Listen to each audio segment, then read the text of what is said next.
CCAT-ന്റെ ഈ പുതിയ എപ്പിസോഡിലേക്ക് എല്ലാ മാന്യപ്രേക്ഷകർക്കും ഹൃദ്യമായ സ്വാഗതം. ഇന്ന് നമ്മൾ ചർച്ച ചെയ്യുന്നത് വിശുദ്ധ വാരത്തെക്കുറിച്ചാണ്. നമ്മുടെ ഇന്നത്തെ ഈ ചർച്ചയിൽ നമ്മുടെ ചോദ്യങ്ങൾക്കും സംശയങ്ങൾക്കും ഉത്തരം നൽകുവാനായി ഇവിടെ എത്തിച്ചേർന്നിരിക്കുന്നത് തലശ്ശേരി അതിരൂപതയുടെ സഹായമെത്രാനും CBCI ദൈവശാസ്ത്ര കമ്മീഷൻ അംഗവും സീറോ മലബാർ സഭയുടെ മാധ്യമ കമ്മീഷൻ ചെയർമാനുമായ അഭിവന്ദ്യമാർ ജോസഫ് പാംബ്ലാനി പിതാവാണ്. പിതാവിനെ ഏറ്റവും സ്നേഹത്തോടുകൂടെ ഈ പ്രോഗ്രാമിലേക്ക് സ്വാഗതം ചെയ്യുന്നു. ഇന്ന് ഈ പ്രോഗ്രാമിൽ ചോദ്യങ്ങൾ ചോദിക്കുന്നതിനും സംശയങ്ങൾ ഉന്നയിക്കുന്നതിനുമായി ഇവിടെ എത്തിച്ചേർന്നിരിക്കുന്നത് തലശ്ശേരി അതിരൂപതയിലെ വെള്ളരിക്കുണ്ട് ലിറ്റിൽ ഫ്ലവർ ഇടവകയിലെ മതാധ്യാപകരാണ്. അധ്യാപകരെയും ഈ പ്രോഗ്രാമിലേക്ക് ഏറ്റവും ഹൃദ്യമായി സ്വാഗതം ചെയ്യുന്നു. നമുക്ക് ചർച്ചയിലേക്ക് പ്രവേശിക്കാം.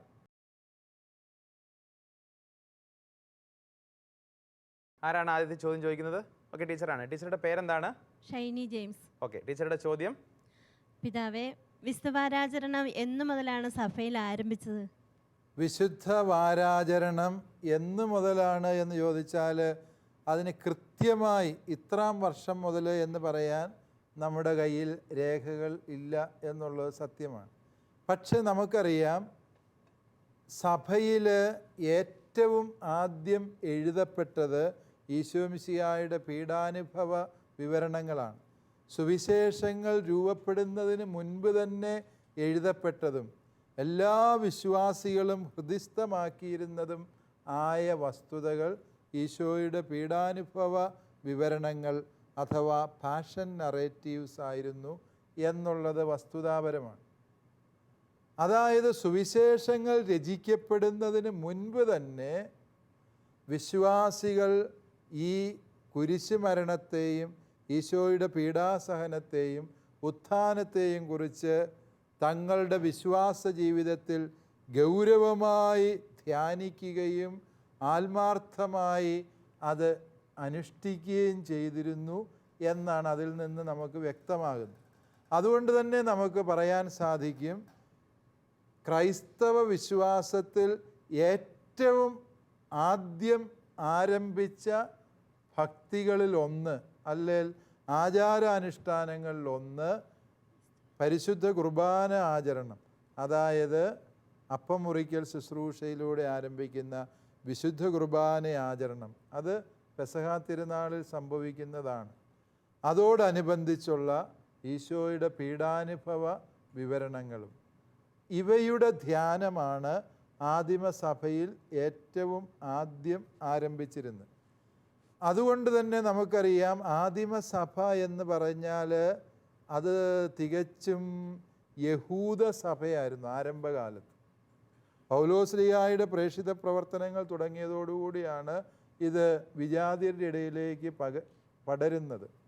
എന്നാൽ പൗലോസ്ലീഹ ഈ വിജാതീയ പ്രേക്ഷിത പ്രവർത്തനം തുടങ്ങുന്നതിന് മുൻപുള്ള സമയത്ത് ജെറുസലേമിലെ സഭ പൂർണ്ണമായും യഹൂദ സഭയാണ്. യഹൂദ ക്രൈസ്തവരാണ് അവിടെയുള്ളത്. യഹൂദ ക്രൈസ്തവരുടെ പ്രത്യേകത എന്താണെന്ന് ചോദിച്ചാൽ, അവരുടെ തിരുനാൾ ആഘോഷങ്ങളിലെ ഏറ്റവും പ്രധാന തിരുനാളാണ് ഏത്? പെസഹ തിരുനാൾ. പെസഹ തിരുനാളും പുളിപ്പില്ലാത്ത അപ്പത്തിൻ്റെ തിരുനാളും തമ്മിൽ 8 ദിവസത്തിൻ്റെ ദൈർഘ്യം യഹൂദർക്കുണ്ടായിരുന്നു. ഈ 2 തിരുനാളുകളെ തമ്മിൽ ബന്ധിപ്പിച്ചുകൊണ്ടാകാം ഒരുപക്ഷെ വിശുദ്ധ വാരം എന്ന ഒരു ആചരണം ആദിമസഭയിൽ വന്നത്.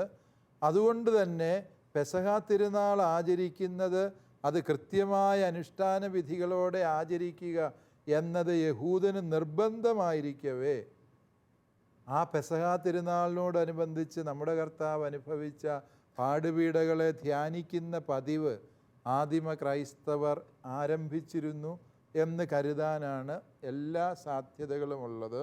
അതുകൊണ്ട് തന്നെ ഒരു ഡേറ്റ് ഇതിന് നിശ്ചയിക്കാൻ ശ്രമിച്ചാൽ AD 30കളിൽ തന്നെ ഈ ഒരു പീഡാനുഭവത്തെക്കുറിച്ചുള്ള ആഴമേറിയ ധ്യാനം, ഇന്ന് നമ്മൾ കാണുന്ന എല്ലാ അനുഷ്ഠാനങ്ങളും അന്ന് ഉണ്ടായിരുന്നു എന്നൊന്നും അല്ല പറയുന്നതിൻ്റെ അർത്ഥം. മറിച്ച് ഈ ഈശോയുടെ പീഡാനുഭവത്തെ വളരെ പ്രത്യേകമായി സ്മരിക്കുന്ന ആ ഒരു പെസഹ ആഴ്ചയിലെ അനുസ്മരണ കർമ്മങ്ങൾ AD 30കൾ മുതലേ ഉണ്ടായിരുന്നു എന്ന് കരുതാനാണ് ചരിത്രപരമായ എല്ലാ തെളിവുകളും ഉള്ളത്. അടുത്ത ചോദ്യം ആരാണ് ചോദിക്കുന്നത്? ഓക്കെ, ടീച്ചറാണ്. ടീച്ചറുടെ പേരെന്താണ്? എൻ്റെ പേര് ടിജി ജെയ്സൺ. ഓക്കെ, ടീച്ചർ ചോദ്യം. പിതാവേ, കുരിശിൻ്റെ വഴിയിലെ പ്രാർത്ഥനയിലെ 14 സ്ഥലങ്ങൾ രൂപപ്പെട്ടതെങ്ങനെയാണ്? ഇതിൽ പലതും ബൈബിളിൽ പറയുന്നില്ലല്ലോ. യെസ്, ടീച്ചർ ചോദിച്ചത് വളരെ പ്രസക്തമായൊരു ചോദ്യം. നമ്മൾ കുരിശിൻ്റെ വഴി 14 സ്ഥലങ്ങളുടെയൊക്കെ കാര്യം പറയുന്നുണ്ട്. ഇങ്ങനെ 14 സ്ഥലം എടുത്ത് എഴുതിയിട്ടില്ലല്ലോ, ബൈബിളിൽ അങ്ങനെയൊന്നും പറഞ്ഞിട്ടില്ല. കുറേ സ്ഥലമൊക്കെ നമുക്ക് വേണമെങ്കിൽ ഐഡൻറ്റിഫൈ ചെയ്യാൻ പറ്റും, എന്നാൽ യഥാർത്ഥത്തിൽ അങ്ങനെയില്ല. ഇതെന്തുകൊണ്ടാണെന്നാണ് ടീച്ചർ ചോദിക്കുന്നത്. കുരിശിൻ്റെ വഴിയെക്കുറിച്ചുള്ള ഒരു ധ്യാനമാണ് വാസ്തവത്തിൽ ഈ വിയാസാക്ര, കുരിശിൻ്റെ വഴി എന്ന് പറഞ്ഞ് നമ്മൾ നടത്തുന്ന ഈ തിരുക്കർമ്മം. ആ ധ്യാനം ആദ്യമായി നടത്തിയത് ഫ്രാൻസിസ് അസീസി പുണ്യാളനാണ്. അസീസി പുണ്യവാളൻ ഈശോയുടെ പീഡാസഹനത്തെക്കുറിച്ച് ഒരുപക്ഷെ ഏറ്റവും അധികം ധ്യാനിക്കുകയും പ്രാർത്ഥിക്കുകയും ആ പീഡാസഹനം സ്വന്തം ശരീരത്തിൽ ഏറ്റുവാങ്ങുകയും ചെയ്തിട്ടുള്ള മനുഷ്യനാണ് അസീസിയിലെ പുണ്യവാൻ. അതുകൊണ്ട് പീഡാനുഭവ വാരത്തോടനുബന്ധിച്ചുകൊണ്ട് ഇങ്ങനെ പല സംഭവങ്ങളും അതുമായി ബന്ധപ്പെട്ട് അനുഷ്ഠിക്കുകയും നാടകമായി അവതരിപ്പിക്കുകയും സ്ട്രീറ്റ് പ്ലേ ആയി, തെരുവ് നാടകമായി ഇത് അവതരിപ്പിക്കുകയൊക്കെ ചെയ്യുന്ന പതിവുകൾ അതിനു മുമ്പേ ഉണ്ടായിരുന്നു എന്നാണ് പറയപ്പെടുന്നത്. പക്ഷേ ഈശോയുടെ കുരിശുമരണത്തിന് ഒരുക്കമായുള്ള പീലാത്തോസിൻ്റെ അരമന മുതൽ കാൽവരി വരെയുള്ള ആ യാത്രയെ 14 സ്ഥലങ്ങളായി കൃത്യമായി ക്രമീകരിച്ച് അതൊരു ഭക്തകർമ്മമായി അവതരിപ്പിക്കുന്നത് അസീസിയിലെ പുണ്യാളനാണ്. അതുകൊണ്ട് തന്നെ ഇത്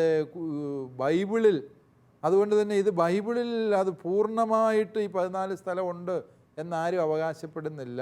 ചിലതൊക്കെ അദ്ദേഹത്തിൻ്റെ മിസ്റ്റിക്കൽ അനുഭവത്തിൽ നിന്ന് ക്രിസ്തുവിൻ്റെ സഹനങ്ങളോട് താതാത്മ്യപ്പെട്ടുകൊണ്ട് ആ വിശുദ്ധൻ ആ യാത്രയെ തൻ്റെ ജീവിതത്തിൽ പുനരാവിഷ്കരിക്കുന്ന അനുഭവമായിട്ട് ഇതിനെ നമ്മൾക്ക് മനസ്സിലാക്കിയാൽ മതി. ഈ 14 സ്ഥലങ്ങൾ വാസ്തവത്തിൽ ആ കുരിശിൻ്റെ വഴിയിലെ വേദനകളെ അതിൻ്റെ സമഗ്രതയിൽ ഉൾക്കൊള്ളാൻ, ധ്യാനിക്കാൻ നമ്മെ സഹായിക്കുന്നു എന്നുള്ളതാണ് അതിൻ്റെ പ്രത്യേകത എന്ന് നാം തിരിച്ചത്. അടുത്ത ചോദ്യം ആരാണ് ഇനി? ഓക്കെ, ടീച്ചറാണ്. ടീച്ചറുടെ പേരെന്താണ്? എൻ്റെ പേര് സജിത ജോൺസൺ. ഓക്കെ, ടീച്ചറുടെ ചോദ്യം.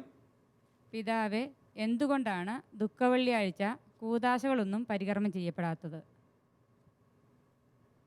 യെസ്, ദുഃഖവെള്ളിയാഴ്ച കൂദാശകൾ പരികർമ്മം ചെയ്യാൻ പാടില്ലേ എന്ന് ചോദിച്ചാൽ അതിന് വിലക്കുകളും തടസ്സങ്ങളും ഒന്നുമില്ല.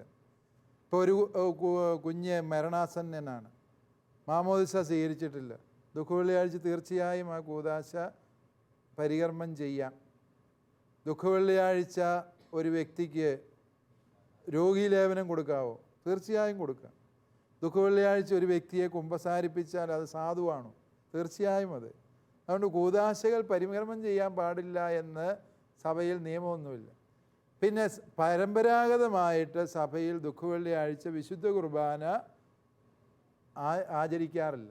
കാരണം എന്ത് എന്ന് ചോദിച്ചാൽ, വിശുദ്ധ കുർബാനയിൽ കൗദാശികമായി ചെയ്യുന്ന ആ കർമ്മത്തിൻ്റെ യഥാർത്ഥ അനുസ്മരണം നടക്കുന്നത് എവിടെയാണ്? ഈ ദുഃഖവെള്ളിയാഴ്ച തിരുക്കർമ്മത്തിലാണ്, ഇല്ലേ? നമ്മുടെ കർത്താവ് ഈശോ മിശിഹ നമുക്ക് വേണ്ടി കാൽവരിയിലെ കുരിശിൽ പീഡകൾ സഹിച്ച് മരിച്ചു എന്നുള്ള ആ രഹസ്യമാണല്ലോ ക്രിസ്തുവിൻ്റെ ബലി. ആ ബലിയുടെ കൗദാശിക അനുസ്മരണമാണ് വിശുദ്ധ കുർബാനയായി നാം ആചരിക്കുക. കൗദാശികമായി നാം അനുസ്മരിക്കുന്ന ആ സത്യത്തെ ചരിത്രപരമായി അനുസ്മരിക്കുന്ന ദിവസമാണ് ഏത്? ദുഃഖവെള്ളി. അതുകൊണ്ട് തന്നെ അന്നത്തെ പീഡാനുഭവ വിവരണങ്ങളെ പ്രസ്തുത ബലിയുടെ ചരിത്രപരമായ അനുസ്മരണമായി സഭ കരുതുന്നതിനാൽ അന്ന് അതിൻ്റെ കൗദാശിക അനുസ്മരണമായ വിശുദ്ധ കുർബാന ഇല്ല എന്ന് സഭാ പാരമ്പര്യം അനുശാസിക്കുന്നു. എന്നാൽ ഏറ്റവും പ്രധാനപ്പെട്ട ആ ദിവസത്തിൽ വിശുദ്ധ കുർബാന സ്വീകരണം ഒഴിവാക്കണ്ട എന്നുള്ള ഒരു നിഗമനം വന്നതോടുകൂടി കഴിഞ്ഞ ഒരു 10-30 കൊല്ലം ആയിട്ട് അന്ന് വിശുദ്ധ കുർബാന വരുന്നവർക്കെല്ലാം വിശുദ്ധ കുർബാന സ്വീകരിക്കാനുള്ള അവസരം സഭ പ്രദാനം ചെയ്യുന്നുണ്ട്. അതുകൊണ്ട് വിശുദ്ധ കുർബാന എന്ന ആ ഒരു കൂദാശ സ്വീകരണത്തിനുള്ള അവസരം വാസ്തവത്തിൽ ദുഃഖവെള്ളിയാഴ്ചയും ഇപ്പോൾ സഭയിൽ ലഭ്യമാണ് എന്നുള്ളതാണ് സത്യം. അടുത്ത ചോദ്യം ഇനി ആരാണ്? ഓക്കെ, സാറാണ്. സാറിൻ്റെ പേരെന്താണ്? എൻ്റെ പേര് ജോഷ് ജോ ലൂയിസ് ഒഴുകയിൽ. ഓക്കെ, സാറിൻ്റെ ചോദ്യം. പിതാവേ, ദുഃഖവെള്ളിയാഴ്ച പള്ളിയിലെ ത്രോണോസിലുള്ള രൂപങ്ങളും ചിത്രങ്ങളും ഒക്കെ വെളുത്ത തുണി കൊണ്ട് മറയ്ക്കുന്ന ഒരു പതിവ് കണ്ടിട്ടുണ്ട്. ഇത് എന്താണ് അർത്ഥമാക്കുന്നത്? ദുഃഖവെള്ളിയാഴ്ച മാത്രമല്ല, അതിന് മുമ്പുള്ള ദിവസങ്ങളിൽ, അതായത് ഈശോയെ ഇവർ എറിയാൻ കല്ലുകളെടുത്തു എന്ന് പറയുന്ന ഒരു പാരമ്പര്യമുണ്ട്. അപ്പോൾ ഈശോ അവരുടെ ഇടയിൽ നിന്ന് പോയി മറഞ്ഞു, പിന്നെ ആരും ഈശോയെ കണ്ടില്ല എന്നൊരു വചനമുണ്ട്. അങ്ങനെ എറിയാൻ കല്ലെടുത്തു എന്ന് പറഞ്ഞ് അന്ന് കോഴിക്കോട്ട ഉണ്ടാക്കി തിന്നുന്ന ഒരു പാരമ്പര്യവും നമ്മുടെ നാട്ടിലുണ്ടായിരുന്നു, അല്ലേ? ഓശാന ഞായറാഴ്ചയുടെ തലേ ശനിയാഴ്ച ഇപ്രകാരം അന്നാണ് ഈശോ എറിയാൻ കല്ലുകൾ എടുത്തത്. അതിൻ്റെ ഈശോ പോയ ശേഷം തിരികെ വരുന്നത് ഓശാന ഞായറാഴ്ച വിജയശ്രീലാളിതനായ ജൈത്രയാത്ര നടത്തിക്കൊണ്ടാണ്. അപ്പോൾ ഈശോ അങ്ങനെ അവരുടെ ഇടയിൽ നിന്ന് പോയി മറഞ്ഞു എന്നുള്ളതിനെ അനുസ്മരിപ്പിക്കുന്നതാണ് വാസ്തവത്തിൽ ഈ രൂപങ്ങൾ മറയ്ക്കുക എന്നുള്ള ആ ഒരു കർമ്മം. അതിന് യഥാർത്ഥ അർത്ഥം ഈ രൂപങ്ങൾക്കെല്ലാം, ഈ വിശുദ്ധരുടെ എല്ലാം ജീവിതങ്ങൾക്ക് യഥാർത്ഥ അർത്ഥം കൊടുക്കുന്നത് എന്താണ്? മിശിഹായുടെ പീഡാസഹനവും കുരിശുമരണവും ഉത്ഥാനവുമാണ്. അതാണ് അതിൻ്റെ ദൈവശാസ്ത്രം. ഈ ഒരു കാലഘട്ടത്തിൽ സഭയുടെ മുഴുവനും ചിന്ത ഈ ഒരു ദൈവീക രഹസ്യത്തിലേക്ക് മാത്രം കേന്ദ്രീകരിക്കണം എന്ന ഒരു വ്യാഖ്യാനവും കൂടി ചില ആരാധനാക്രമ പണ്ഡിതന്മാർ നൽകുന്നുണ്ട്. അതും സ്വീകാര്യമായൊരു വ്യാഖ്യാനം തന്നെയാണ്. എല്ലാ വിശുദ്ധരുടെയും വിശുദ്ധിയുടെ അടിസ്ഥാനം ഏതാണ്? കുരിശിലെ ബലി തന്നെയാണ്. അതുകൊണ്ട് സഭയൊന്നാകെ ആ ഒരു ദൈവീക രഹസ്യത്തിലേക്ക് സർവശ്രദ്ധയും കേന്ദ്രീകരിക്കുന്നു എന്ന അർത്ഥത്തിലും അതിനെ മനസ്സിലാക്കാവുന്നു. ഓക്കെ, ഇനി അടുത്ത ചോദ്യം ആരാണ്? ഓക്കെ, സാറാണ്. സാറിൻ്റെ പേരെന്താണ്? എൻ്റെ പേര് ബിജോ. ഓക്കെ, സാറിൻ്റെ ചോദ്യം. പിതാവേ, ദുഃഖവെള്ളിയാഴ്ച കുരിശിൻ്റെ വഴിയിൽ പങ്കെടുത്താൽ ദണ്ഡവിമോചനം കിട്ടുമെന്ന് പറഞ്ഞല്ലോ. അതുപോലെ തന്നെ ഹോളി വീക്കിൽ മറ്റെന്തെങ്കിലും ദണ്ഡവിമോചനങ്ങൾ ലഭിക്കുമോ? യെസ്, അതായത് ദണ്ഡവിമോചനങ്ങൾ ലഭിക്കുവാനുള്ള എല്ലാ വിശ്വാസികൾക്കും പ്രാപിക്കാനുള്ള വഴികൾ തിരുസഭ നൽകിയിട്ടുണ്ട്. ഹോളി വീക്കിൽ പ്രത്യേകമായുള്ള ദണ്ഡവിമോചനം ഈശോയുടെ ക്രൂശിത രൂപം ചുംബിക്കുമ്പോൾ, ദുഃഖവെള്ളിയാഴ്ച തിരുക്കർമ്മങ്ങളിൽ പങ്കെടുത്ത് ഈശോയുടെ കുരിശ് രൂപം ചുംബിക്കുമ്പോൾ പൂർണ്ണ ദണ്ഡവിമോചനം ലഭിക്കുന്നു. അത് ഹോളി വീക്കിൽ ദുഃഖവെള്ളിയാഴ്ച മാത്രം കിട്ടുന്ന കാര്യമാണ്. എന്നാൽ ഹോളി വീക്കിൽ നമുക്ക് പ്രാപിക്കാവുന്ന മറ്റ് ദണ്ഡവിമോചനങ്ങളുണ്ട്. ഒന്ന്, പരിശുദ്ധ കുർബാനയ്ക്ക് മുമ്പിൽ അരമണിക്കൂർ ഇരുന്ന് പ്രാർത്ഥിച്ചാൽ പൂർണ്ണ ദണ്ഡവിമോചനമുണ്ട്.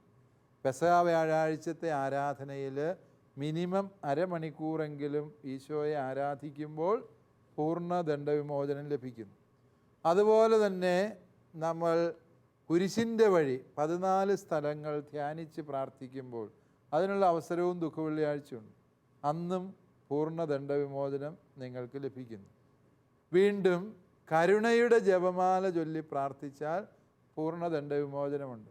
ഈശോയുടെ അതിദാരുണമായ പീഡകളെ ഓർത്ത്, അതുതന്നെയാണല്ലോ ഈ വിശുദ്ധവാരത്തിൻ്റെ ധ്യാന വിഷയം. ആ ജപമാല ചൊല്ലി പ്രാർത്ഥിക്കുമ്പോഴും നമുക്ക് പൂർണ്ണ ദണ്ഡവിമോചനം ലഭിക്കുന്നു. അരമണിക്കൂർ വിശുദ്ധ ബൈബിൾ വായിച്ചാൽ പൂർണ്ണ ദണ്ഡവിമോചനം ലഭിക്കുന്നതാണ്.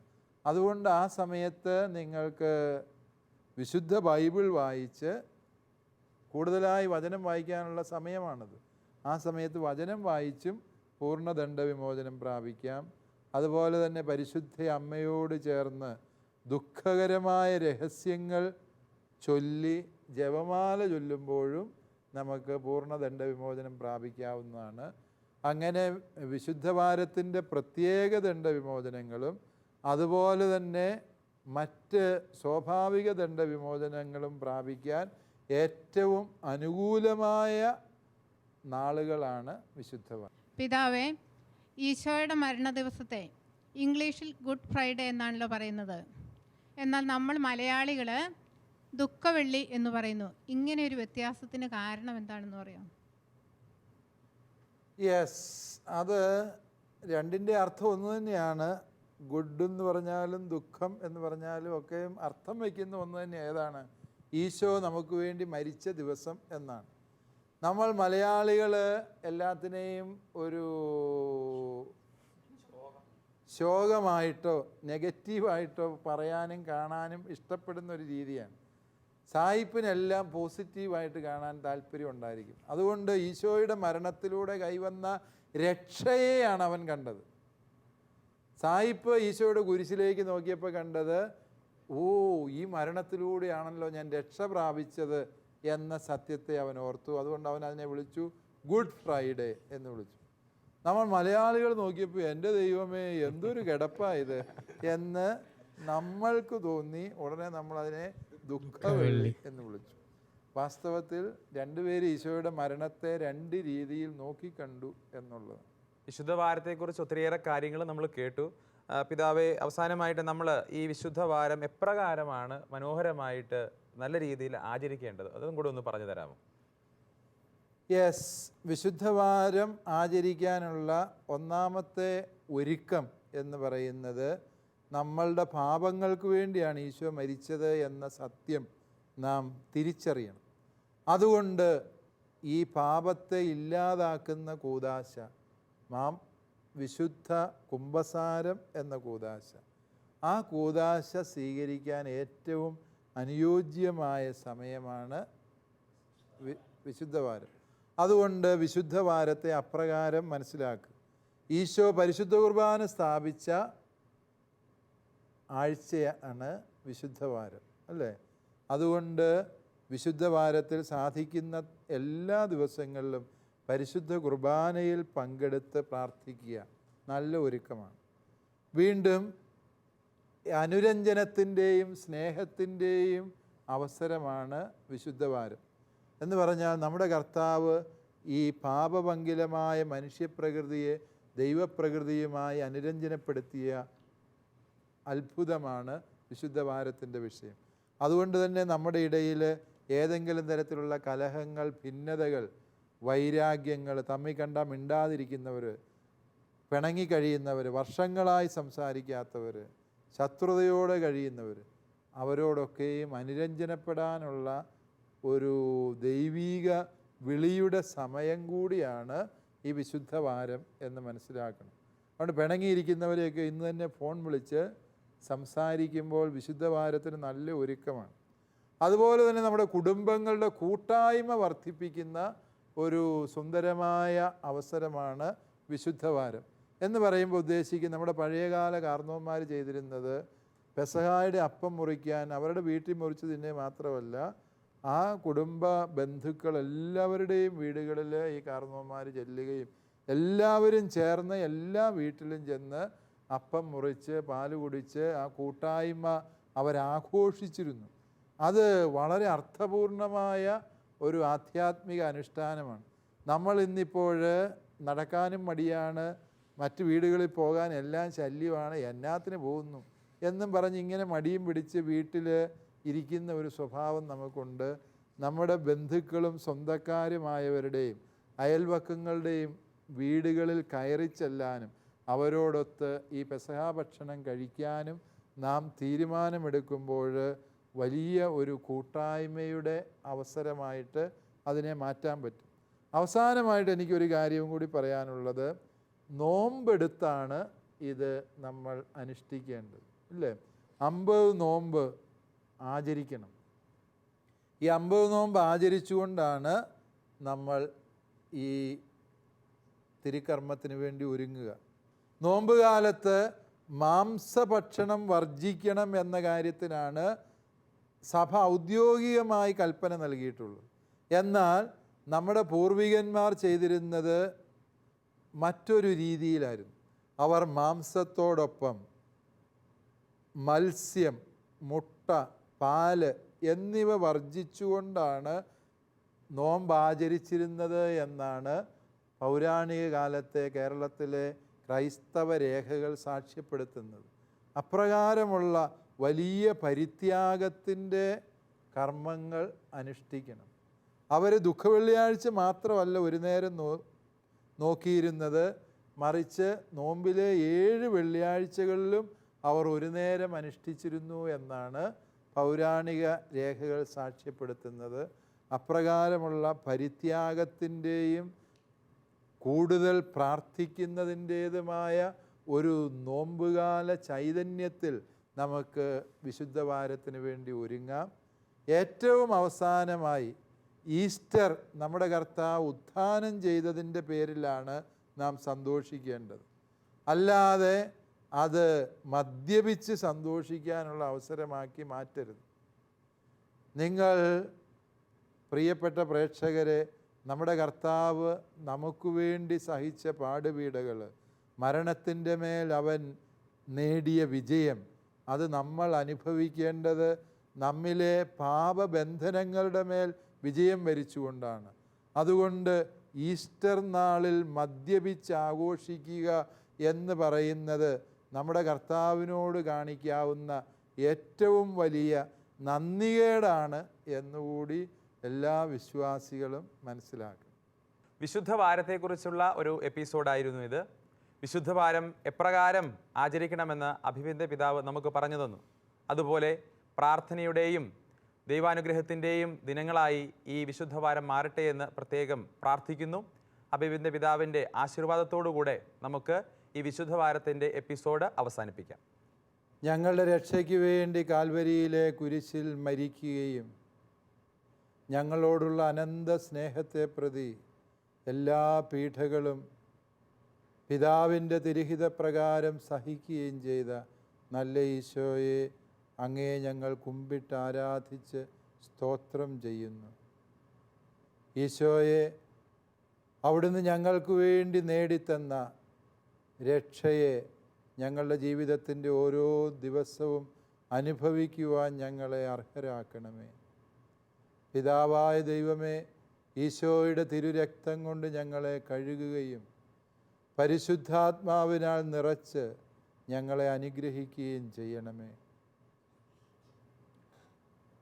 നമുക്ക് വേണ്ടി കാൽവരിയിലെ കുരിശിൽ മരിച്ച നമ്മുടെ കർത്താവ് ഈശോ മിശിഹായുടെ കൃപയും തൻ്റെ ഏകജാതനെ ബലിയായി തന്ന പിതാവായ ദൈവത്തിൻ്റെ അനുഗ്രഹവും കുരിശുമരണത്തിൻ്റെ രക്ഷാകര ഫലമായ പരിശുദ്ധാത്മാവിൻ്റെ സഹവാസവും നാം എല്ലാവരോടും കൂടെ ഉണ്ടാകുമാറാകട്ടെ, ഇപ്പോഴും എപ്പോഴും എന്നേക്കും. ആമേൻ.